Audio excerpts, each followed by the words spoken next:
Welcome to the CCP Reality Check special series, Talking Points, Episode 3. I am your host, David Starwatcher. So for today, we are going to looking into the White Paper Revolution, and there is something we can do to support the anti-CCP protesters in China. The background of the White Paper Revolution is from the CCP's zero-COVID policy, which destroyed the economy and making a lot of people losing their jobs.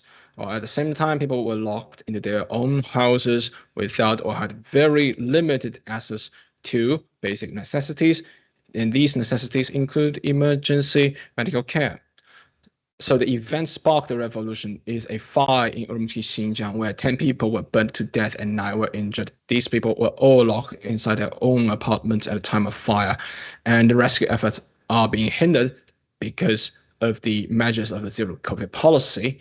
Among the deaths, there's a toddler who did not enjoy the experience the world before the pandemic. And people who are posting the video to commemorate the incident were arrested. So let's review some of the clips and the movement. The first clip is filmed in Beijing, where people are holding up white papers in solidarity with the White Paper Revolution. Drivers who are driving beneath the pedestrian bridge are honking their horns to stand in solidarity with the protesters who are protesting on the bridge.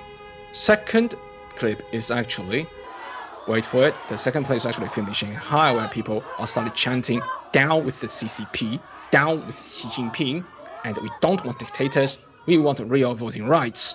People are demanding an end to the CCP dictatorial ruling that has lasted for over 70 years. So you may want to ask, what is the situation now and what will happen next? The CCP had already arrested tens of thousands of protesters at this point, while they are still planning and they are preparing to use the same tactics of having tanks and armored vehicles to crush the protests like they did in Tiananmen Square back in 1989.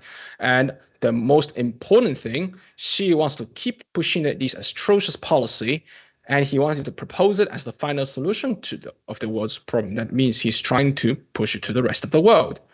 So let's take a look at the long list of evil tracks of the CCP. Since the CCP's formation in 1921, the CCP has already killed hundreds of millions of people, maimed and tortured billions. The land reform movement, the millions of troops, the Korean War, simply because of the alleged question of loyalty, tens of millions of people who died during the man-made the three-year Great Chinese Hunger, the Cultural Revolution. The list continues by the CCP aiding communist parties in North Korea, North Vietnam, Cambodia, and even the East Germany.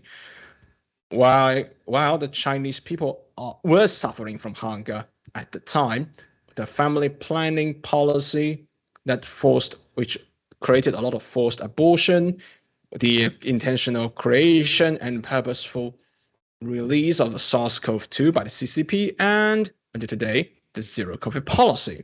So you may want to ask what we can do to help to support the anti-CCP protests in China. Well, number one, stop investing our pension funds into these extremely risky CCP entities, which forge nearly all of their financial data and reports.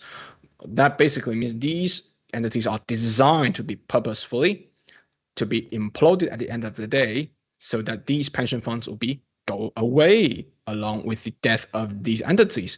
That means no return of investment in the end.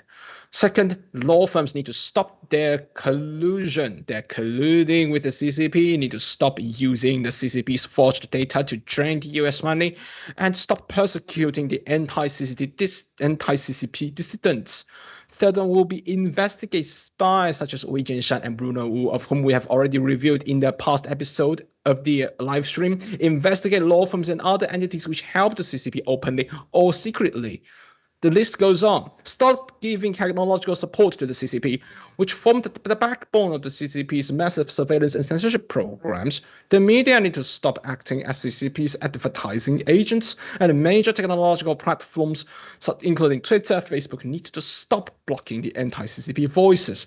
The lobbyists should stop lobbying on behalf of the CCP. And you may want to ask, why? Because the communism is so evil, it will spread like cancer. It certainly threatens the freedom and democracy you and I all enjoy today. So at the end of the day, the conclusion is we can help. We listed a lot of things we can do. Thank you very much for joining me. Please stay tuned of the updates of event and follow us on Getter, YouTube, and Twitter. Thank you.